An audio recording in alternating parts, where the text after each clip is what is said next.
ওর পাওনা টাকা তোমরা 1 মাসের মধ্যে দিয়ে দিবা। তুই এক্ষুনি বাড়ি থেকে বাইর হয়ে যা।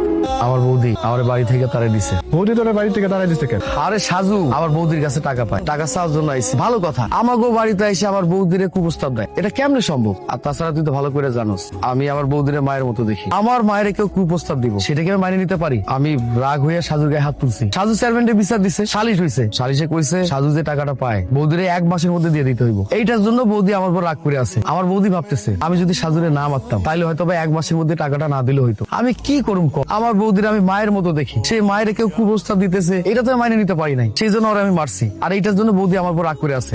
শোনো না, আমি যে নলেশের রাগ কইরা উল্টা পাল্টা কথা কইছি, সারাটা দিন চলে গেল, এখন রাত হয়েছে, ছেলেটা এখনো বাড়িতে আসেনি। ও কি আমার উপর মন খারাপ কইরা অন্য কোথাও চলে গেল নাকি? নন্দিনী, কিরে ভাই, সারাদিন কই আসলি?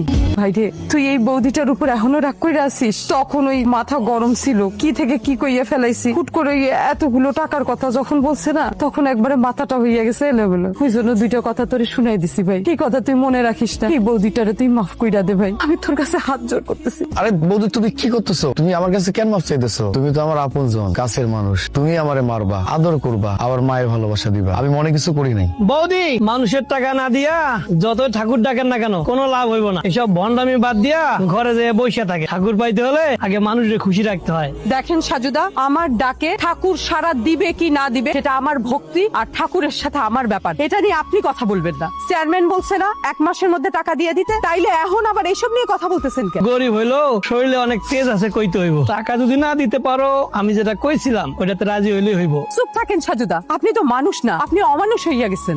ঠাকুরের সামনে কি সব উল্টাপাল্টা কথা কইতেছেন? এইসব কথা কইতে আপনার মুখে বাঁধলো না?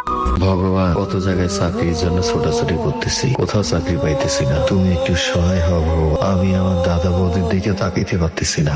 কি ব্যাপার নরেশ? কি রে, তুই আমার পথ আটকালি কেন? এমন সাইজা গুইজা কই গেছিলা? আমি বাদাম বেচতে গেছিলাম। তোর বাদাম লাগবো? তুমি আমার সাথে মস্করা করতাছো? তোমারে তো দেখা মনে হয় চাকরির ইন্টারভিউ দিতে গেছিলা। তা তুই তো আমার দেখে বুঝতে পারতেছস যে আমি চাকরি ইন্টারভিউ দেওয়ার জন্য গেছিলাম। আমার হাতে ফাইল আছে, তাহলে কেন জিগাইলি? তুই আমার লগে মস্করা করতেছস? তুই রাস্তা কেন আটকালি? কেন তুমি জানো না কেন তোমার পদ আটকাইছি? তোমারে আমি ভালোবাসি নরেশ, আমি তোমার সাথে থাকতে চাই। আমি তোরে কতবার কইছি আমার পক্ষে প্রেম ভালোবাসা করা সম্ভব না? এটা কতবার কই দইব? আমার দ্বারা প্রেম ভালোবাসা সম্ভব না। আরে আমার পায়ের মাটি তো শক্ত না।